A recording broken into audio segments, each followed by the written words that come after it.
Good afternoon, everyone. A few things at the top, and then I'd be happy to take your questions. Secretary Austin returns home today from his historic 13th trip to the Indo-Pacific. Following the Reagan National Defense Forum last weekend, he traveled to Japan for his 4th official visit to build on historic progress made among our Japanese allies and U.S. military stationed in Japan. From meeting sailors aboard the USS George Washington to meeting with Prime Minister Ishiba, this final trip was an important opportunity for the Secretary to engage on a wide range of defense activities across the alliance, to include ongoing efforts to upgrade U.S. Forces Japan to a joint force headquarters, marking one of the strongest improvements in our military ties with Japan in 70 years. We have long said that the U.S.-Japan alliance is the cornerstone for peace and security in the Indo-Pacific. And on his final trip to the region, Secretary Austin saw firsthand that the military alliance between the United States and Japan is stronger than ever.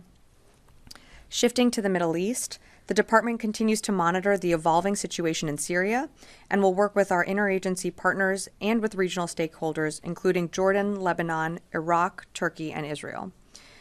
It's in our national security interest that Syria emerges from this dynamic period as a stable, secure, and sovereign state, and that the Syrian people have a say in determining what their future looks like. And it is also in our national security interest that ISIS can't exploit the ongoing situation on the ground, which is why the department has no force posture changes to announce in the region, and we maintain our current force posture presence in Syria to defeat and counter ISIS militants and protect our forces against any threats. Earlier today, Secretary Austin spoke with Israeli Minister of Defense Katz.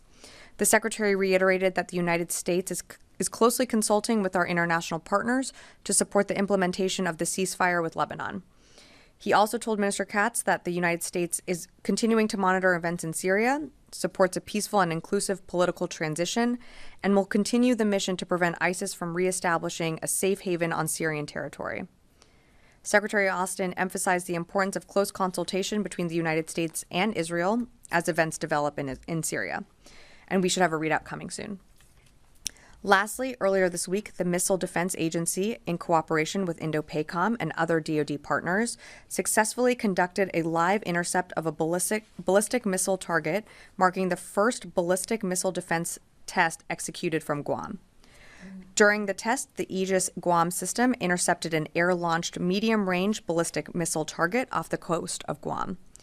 The event marked a pivotal step taken in the defense of Guam and provides critical support to the overall concept for the future Guam defense system. A release with additional details on the event is available on the Missile Defense Agency website. And with that, I'd be happy to take your questions. Tara.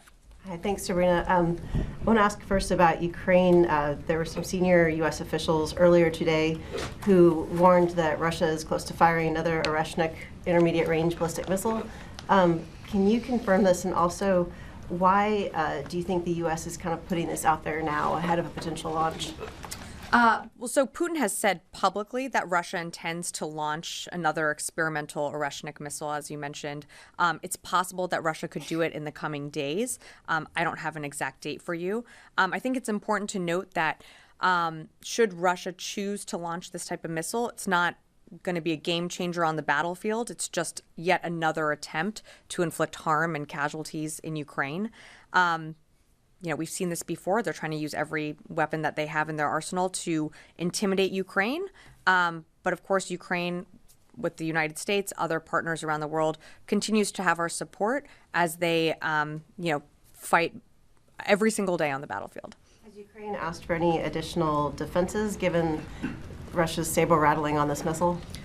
Ukraine's priority defenses one of them remains air defenses, and that's something that we continue to flow to Ukraine, whether it be through USAI packages, like you saw the Secretary announce at the Reagan Defense Forum, nearly $1 billion in security assistance, and then, of course, through presidential drawdown packages. So air defense is one of those priority requests, and we're continuing to honor that in our commitments. And then on Syria, just one quick one. Are U.S. forces still doing partnered operations with SDF? And how has all of the different changing dynamics in the north affected those operations? So there's been no change to our partnership with the SDF when it comes to ensuring the defeat of ISIS. I don't have recent partnered raids to speak to, but you did see over the weekend Central Command take strikes against ISIS camps and leaders in the Badia Desert. But there's been no change to our work or partnership with SDF forces. We continue to work with them. General Kurilla, our Central Command commander, was actually in the region engaging with his counterparts. So that work remains ongoing. Jen. Sabrina, can you tell me what the Pentagon is doing to address this issue of drone sightings over New Jersey? It's near sensitive installations. The FBI is involved. What is the Pentagon doing? Sure. So at this time, aware of those drone sightings that have been reported, at this time we have no evidence that these activities are coming from a foreign entity or the work of an adversary. We're going to continue to monitor what is happening, but at no point were our installations threatened when this activity was occurring. Can you rule out that these are American drones or U.S. military drones? These are not U.S. military drones. Again, this is being investigated by local law enforcement. What our initial assessment here is that these are not drones or activities coming from a foreign entity or adversary. Representative Jeff Van Drew, who is a Republican from New Jersey, was just on the air saying that Iran launched a mothership probably about a month ago that contains these drones, and that mothership is off the coast of the east coast of the United States. Is there any truth to that? There is not any truth to that. There is no Iranian ship off the coast of the United States, and there's no so-called mothership launching drones towards the United States. Phil. Just a few questions really quick on Syria. Did General Kurilla speak to Secretary Austin before or after his trip to Syria? Can you give us any details about what he accomplished, if anything, on that trip? And then also on Syria, Reuters is reporting that the Syrian rebel leader al-Golani has said he's going to work with international organizations to secure chemical weapons sites in Syria. I'm wondering whether the U.S. has reached out to him and whether there's going to be any contribution of U.S. intelligence to ensure that they have those sites secured. So as you mentioned, General Kurilla is in the region. I believe Central Command did put out a readout of what he's doing. He was in Syria and Iraq and is continuing travel throughout the region, I think, through the week. I will say that, like any combatant commander, they're regularly in touch with the secretary and with OSD, so we remain in close contact as he continues his travels in the region. In terms of your question on chemical weapons, it's something that we are certainly focused and concerned about, and the potential use of chemical agents falling into the wrong hands in Syria. That work is really being done through other partners, we here at the department are trying to make sure that those do not fall into the hands of bad actors, but the work on the ground is being done through other partners, not through the United States. Just to follow up then, so has the secretary spoken with General Kurilla since the fall of Damascus? And does this rebel leader's assurances on chemical weapons give you any comfort, or having this group say they're going to secure them, not? Is it a problem for the United States given its position on this group? Yeah, of course. The secretary has been in regular touch with General Kurilla post-fall of the Assad regime. In terms of what this leader is saying on the ground about chemical weapons, I mean, these are good things. We welcome this type of rhetoric, but actions have to meet words as well. So we're going to continue to work with the groups that we have relationships with. Again, our focus is that these chemical weapons do not fall into the wrong hands. Eunice, yeah. Thank you very much, Sabrina. Can you confirm that the SDF shot down a US MQ-9 Reaper on Monday? I do know that an MQ-9 did go down in the region, but I believe it's being investigated, so I can't confirm the cause of why it went down. Who could it be? Again, we're looking into that. When we have more information, we'd be happy to provide that. Separately, or more like on the same subject, Sure. But do you know, to your knowledge, that did the United States provide SDF with anti-aircraft capabilities? I'm not going to speak specifically to all the capabilities that we provide the SDF. It's we work with them when it comes to the defeat ISIS mission. That's something that's ongoing, and as I mentioned to Tara, it's our mission of why we are in Syria. But I'm just not going to get into more specifics on that. Just one last question, Sure. if possible. So you've been through different channels, not just the Pentagon, but also different institutions. You've been asking Ankara to halt opening any new fronts and halting any new offensive against the SDF. Do you feel that those calls have been successful so far? And Secretary Blinken is also headed to Ankara. I know that's not your institution, but how hopeful are you that those talks are going to be fruitful or be successful in stopping any kind of new offensives against the SDF? Look, we have a great relationship with our Turkish counterpart, or counterparts, I should say, throughout the administration. As you mentioned, we have the Secretary of State going to the region, I think this week, or if not today. Secretary Austin engaged his Turkish counterpart earlier this week. So the conversations are ongoing, understanding that the dynamics on the ground in Syria are dynamic. And, Turkey certainly faces threats from within Syria, and they have the right to also protect themselves. But that's why we're continuing to have these conversations, not just with Turkey, but with other stakeholders in the region when it comes to Syria. Natasha.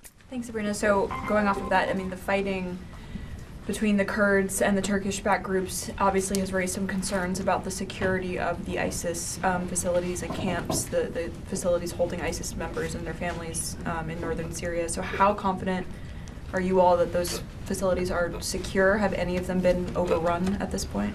Well, the facilities that you're referring to are, they're pretty far apart from where these rebel groups are asserting their power, like in Damascus and the northwestern side. We're in the northeastern part of Syria where those camps are. So those, the prisons remain secure and under SDF control. I'm not tracking anything that's been overrun. All of the prisons remain under SDF control. Yeah. As far as I'm aware, are you about to tell me that I'm incorrect here? No, when it comes to the Defeat ISIS mission, that is enduring. That's something that we're continuing to work with SDF. Those prisons remain in control. Constantine. Thanks, Sabrina. So going back to the drone that was shot down. So on Monday, you said that you guys aren't working on a formal deconfliction channel with HTS, the folks running the show in Damascus. Does this incident put more urgency behind having some sort of formal communication channel? Well, we're working through groups and partners that do have relationships with HTS. So we have ways of communicating messages. Again, of course, we want to work towards any deconfliction, especially our number one priority, and I think the Secretary spoke to this earlier today, is U.S. forces in the region, and then to ensure that enduring defeat of ISIS, which is the mission set of why U.S. forces are in Syria. But again, we have ways of communicating with HTS through different back channels. Just not going to go beyond that. Pivoting slightly then, would it be fair to say that this incident underscores sort of the chaotic nature of the situation in Syria and that U.S. assets and troops are in greater danger now than they were before the fall of Damascus? No, I wouldn't say that. I think it's an ever-changing, ongoing, dynamic situation that's happening in Syria. You just had a regime change and completely toppled. Of course, that presents, as we've said, great opportunity and also great risk. But when it comes to U.S. force posture in the region, there's been no change to our force posture. Our forces, General Kurilla was just in the region. We're going to do everything that we need to protect our forces there and to ensure that a terrorist group like ISIS doesn't take advantage of this moment and seek to move back into that, to the Damascus area and remain in a place where they are significantly degraded and diminished. And that remains our focus.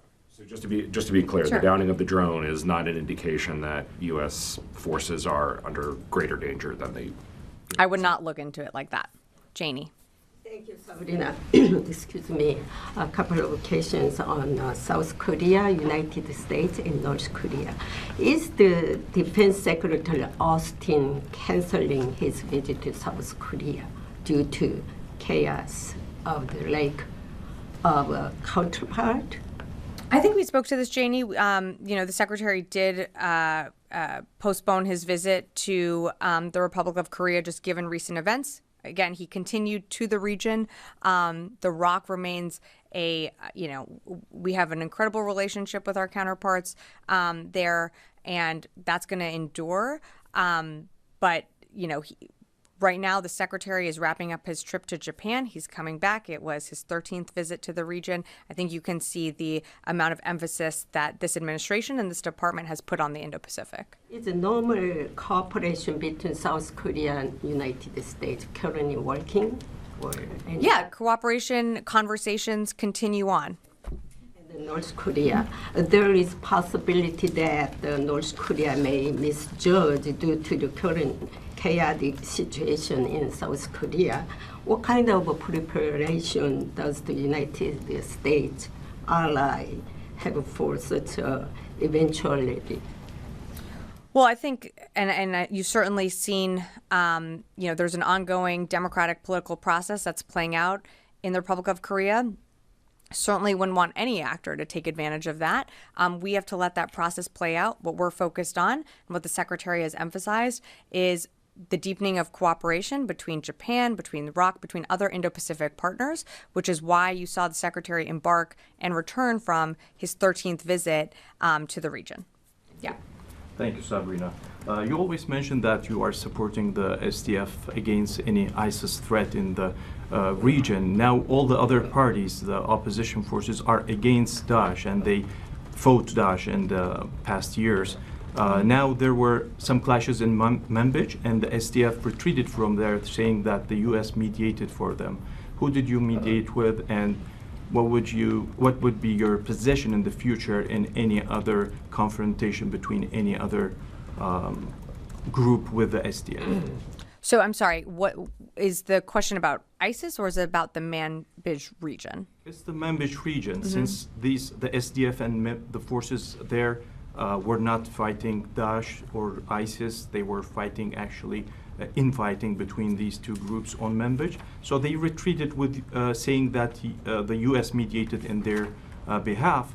So what would be your position in the future in similar situations when SDF comes and fronts some other Syrian groups, not ISIS? There's a number of stakeholders in the region. We continue to work with our Turkish counterparts to, urge for any de-escalation or confrontation in that region. Our assessment right now is that SDF is not operating in the Manbij area. We're focused on the mission, which is why we are in Syria, to continue that enduring defeat of ISIS.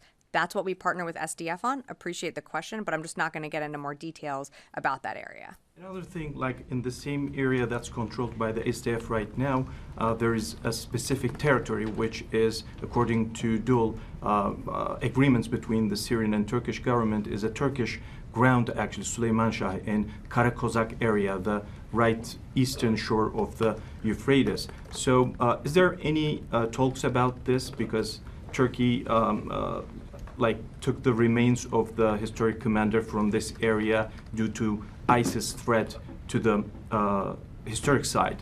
So now, is there a way to go back to normal, and do you follow anything about this?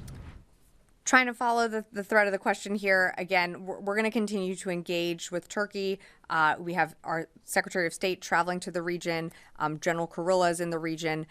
These are ongoing conversations, and of course, we understand the threats that Turkey faces, and our partners in the region. I'm just not going to shed more light than what I've said already. Tom. Hiya. Thanks, Sabrina. The readout that you did at the top between Secretary Austin and Minister Katz, you talked about the ceasefire implementation with Lebanon. I don't think you said anything about possibility of new ceasefire talks in Gaza. I'm sorry? New ceasefire talks for Gaza. Was there anything? I'm sorry. I was just giving a very top-line summary. That's why I said a more fulsome readout is coming. Minister Katz said that there was a discussion of there's a chance at the moment for a new deal that hopefully leads to the release of hostages. The Secretary and Minister Katz did discuss the ongoing situation in Gaza. I mean, the Secretary always impresses upon his counterpart the need for a ceasefire. One of the things that this administration continues to push for is the release of hostages. We still have Americans that are held hostage. Again, we should have a more fulsome readout coming. But one of the other things that the Secretary also emphasized is the need to get more humanitarian aid into Gaza. Okay, thanks. And then on the situation in Syria, are there any DoD personnel in any capacity currently in Damascus or any other places where the prisons, involved in any sort of search for Austin Tice or anyone else like that? So there are no DoD personnel. There are only DoD personnel in the areas that we operate, which are part of the continued de-ISIS mission. In terms of Austin Tice, I don't have a U.S. role or military assistance to speak to today. Of course, the ongoing developments in Syria could present an opportunity for us to get more information. What we want to see is him returned home, reunited with his family. But I don't have anything to speak to in terms of a U.S. military role when it comes to Austin Tice. So as the situation evolves, then there could be a role for U.S. or DoD personnel to go in and assist with those. Yeah, today I just don't have any role to speak to, though. Yes. Thank you, Sabrina. On recent Secretary's trip to Japan, could you please elaborate on the development related to discussions on upgrading the alliance command and control? And also, before the presidential transition, does the Pentagon plan to announce any specific direction or decisions on U.S.-Japan command and control issues? I can't speak to future announcements, even though we still have a few weeks to go before the transition takes place. I'm not aware of any more announcements coming, but I'm not going to rule it out either. In terms of the relationship with Japan and the upgrading of those headquarters, I think you've heard us speak to that and what we're going to do. But that is a phased approach. It's it's going to take some time to continue to upgrade that Joint Force headquarters. Jeff. Thanks very much. Two questions. One, with the airstrikes that CENTCOM and the U.S. carried out against ISIS in central Syria on Sunday, is there any updated assessment of who you hit, what you hit, how badly damaged ISIS is as a result? And then some Syrian Kurdish officials have said that since Golani, HTS, and the other rebels began their campaign and ultimately ousted the Assad regime, that they have seen an uptick in ISIS activity and in ISIS attacks and plotting. What is the Pentagon seeing from ISIS right now, as you fear that it will try to take advantage of this situation? Well, that is what we've been saying, is that we are concerned that ISIS would use the dynamics and the ongoing situation on the ground in Syria to try and take advantage of that, which is why we did what we did on Sunday. We at approximately 5 locations, we hit 75 targets with a number of different airframes and platforms to take out capabilities that ISIS would use, or we thought they could use, to try and take advantage of the situation that's unfolding on the ground. In terms of ISIS plots and planning, ISIS still remains a threat. I don't have anything to speak to in terms of an uptick of attacks, but you saw us take pretty significant action over the weekend, and we've been doing that, pre the fall of the Assad regime, and we're going to continue to do that as Syria goes through this transition political process. Is the assessment then that those airstrikes have in fact deterred ISIS, at least since Sunday, of carrying out more attacks? Well, again, we're taking capability off the map for them. So, what they choose to do, that's for them to speak to. I can only speak to what we did. And in terms of, and you asked about our ongoing assessment of how successful those strikes are. Our initial assessment is that they were successful and that, we did kill a number of ISIS operatives in the desert, but it's going to take some time to get you more fidelity on the strikes. Sure. Follow up on that. What is the U.S. military doing to protect the SDF from Turkey and Turkish airstrikes? So, continuing to have conversations with our counterparts. And while I won't speak to any hypotheticals, we're going to continue to engage the SDF. We have ways to deconflict, of course. And the Secretary spoke recently to his Turkish counterpart, and I'm sure he'll continue to do so. Thing on Congressman Jeff Van Drew, he says that the drones in New Jersey should be shot down.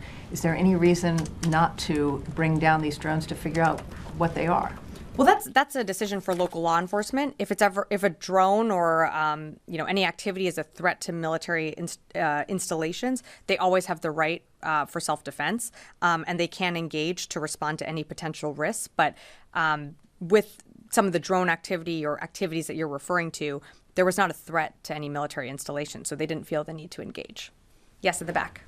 On those airstrikes over the weekend, categorically then you're saying that the U.S. only targeted ISIS military assets. You did not target any Syrian military assets. We target the strikes over the weekend that happened on December 8th targeted ISIS camps and leaders that were operating in the Badia Desert. And since then, you're not targeting Syria. I have no other strikes to speak to today. What support is the Pentagon giving to Israel as it targets Syrian military assets and invades Syria?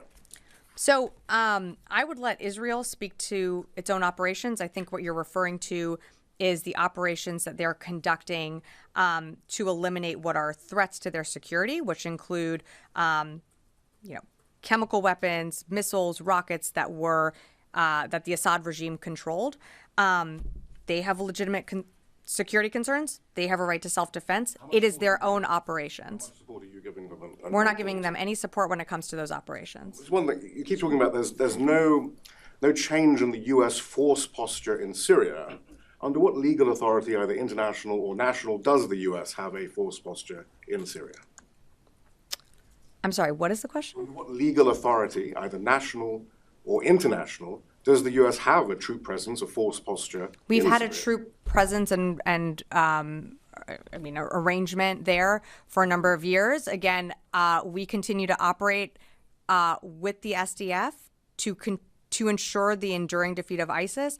That has been our mission. That has been our mission from the very beginning. Jared. Again, on the Syria situation, there are some reports that Turkey-backed rebels near Manbij and Kobani have been still launching artillery and drone attacks in the area. And I think Raqqa today was hit with what the SDF said was a Turkish-backed drone attack. This is after the U.S. brokered the SDF withdrawal from Manbij, which the SDF is calling a ceasefire. How can the department ensure stability in eastern Syria and maintain security at the ISIS prisons if the department can't defend the SDF from SNA attack, or can they? Is OIR authorized to do that, or is this left up to the State Department right now? The OIR mission and scope still remains to defeat ISIS mission. That is in coordination and working with the SDF on the ground, whether it be partnered raids or other engagement activities. It is a partnership with the S to ensure that ISIS can no longer resurge to the threat that they were many, many years ago. Again, and I think I've answered this, but we're going to continue to engage with our Turkish counterparts. We're going to continue to work so that there is deconfliction. At the end of the day, though, the SDF is can speak to their own operations on where they're operating. We can only speak to our partnership with them when it comes to the de-ISIS mission. And if I could just follow up, I'm wondering if you can confirm something we reported earlier, that a senior U.S. official told the SDF that the U.S. military cannot protect them if they do not withdraw from Manbij and relocate east of the Euphrates, that the U.S. cannot protect them in that area if they don't do that. Is that true? Yeah, I can't confirm that. I'm not going to speak to an anonymous official's quote. Tara, and then I'll come to you. Thanks. I just wanted to circle back to the Oreshnik missile. Sure. When U.S. officials discussed the potential launching earlier today, and you just discussed at the podium, is that based on an intelligence assessment, or what's prompting kind of this early warning? Yeah, this was based on an intelligence assessment that it's possible that Russia could use this Oreshnik missile in the coming days, and so they have used this type of capability before. I know you reported on it then. Again, I think the point of us getting out this information is to also ensure that this is not going to be a silver bullet change to the battlefield. The war is going to continue, and our support for Ukraine is going to continue. Does that intelligence include any assessment of what targets it might strike? I'm not going to be able to give you more details on that. Yes. So commercial satellite photos came out yesterday showing that the Russian Navy vacated their base in Tartus, in addition to their military air base further south. Is there any concern from the building or from y'all that the Russian Navy and the Russian military writ large are going to develop some type of basing rights for those locations? Everything looked pretty intact when they left. Is there a concern that there's going to be a relationship with the Russian Ministry of Defense and the new regime in Syria going forward from the Pentagon? Well, we don't know what the new path forward in Syria looks like. In terms of Russian assets, they just had one of their key political allies ousted. So their presence, their political prowess within the Middle East region is significantly reduced now that Assad is gone. We're seeing Russia consolidate assets, and to your point, some naval vessels leaving that area. Again, it remains to be seen what the path forward is in Syria. that is up for the Syrian people to decide. So I can't speak for what future relationships could look like, only to say that, with the fall of Assad, and Russia being continued to be pulled into this, continuing their fight in Ukraine, I mean, they are clearly at a loss, and they are clearly expending more material, more capability, more people on the battlefield, and losing their, stronghold, which you just saw happen with the Assad regime falling. I mean, but those facilities weren't sabotaged. Those airfields can be used. Those ports can be used. I mean, if it was a full exit, you would expect that you'd want to deny follow-on forces to be able to use those. Well, you'd have to ask the Russians why they're doing what they're doing. I mean, what we're seeing is a consolidation of assets, including, some Russian forces leaving Syria. What they're doing with their facilities and bases, that's for them to speak to. Yeah. Thank you, madam. Two quick questions. One, this is a Human Rights Week in Washington or around the globe. When U.S. military withdrew from Afghanistan, some agreements were made, promises were made by the Taliban to the U.S. and to the U.S. military, but they are not standing up because especially against women. What role do you think U.S. military is still playing there in Afghanistan to protect those behind, especially women? I think it's pretty clear we don't have a military role in Afghanistan anymore. And second, if there is any role, U.S. military role in Bangladesh? I mean, other than, basic mill-to-mill ties. I mean, is there something more specific that you're asking about? No, because there are atrocities going on against minorities in Bangladesh, and its situation is very bad over there right now this time. Yeah, that would be, I mean, that's more of diplomatic conversations and engagements than mill-to-mill channels. I do have one question on the phone, and then I'm happy to come back in the room right here. Howard Altman, Warzone. Thanks, appreciate it. Just want to go back to the comments by Congressman Van Drew.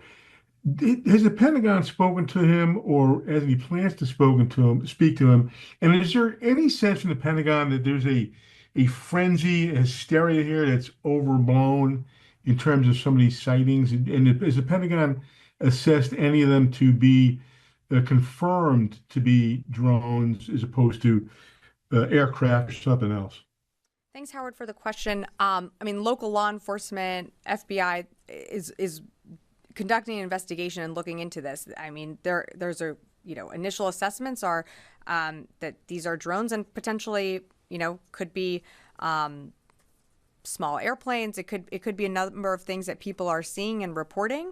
But again, that's, for the investigation to uncover. And so I just can't speak to that more.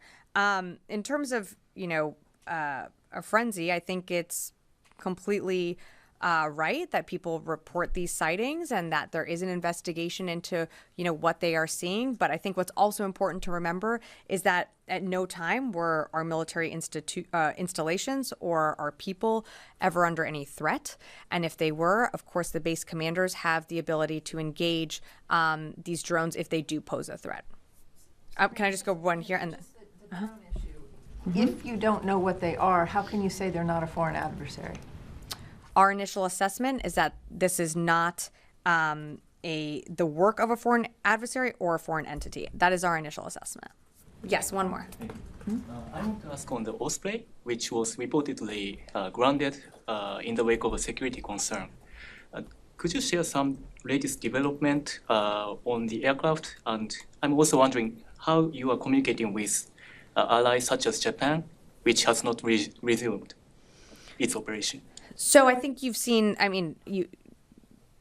each service makes their own decisions on when it comes to the Osprey. We remain, as a department, committed to ensuring the safety of our aircraft and our platforms.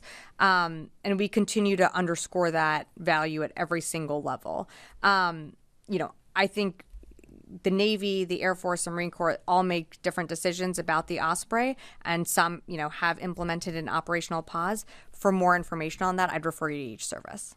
Okay. All right. Thanks, everyone.